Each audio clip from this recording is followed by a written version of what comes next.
नमस्कार मित्रांनो, आपल्या सर्वांचं हिंद केसरी बकासूर अपडेट या चॅनलवरती स्वागत आहे।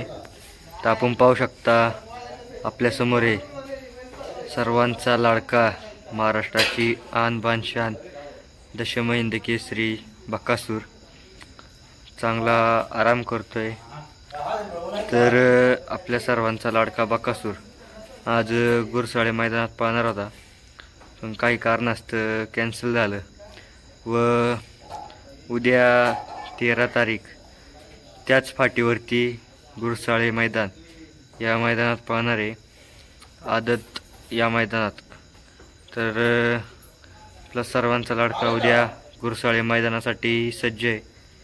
तर पायऱ्याची व्हिडिओ उद्या आपल्याला सकाळी चॅनलवरती दिसेल, तर सर्वांनी उद्या चॅनलवरती बघा।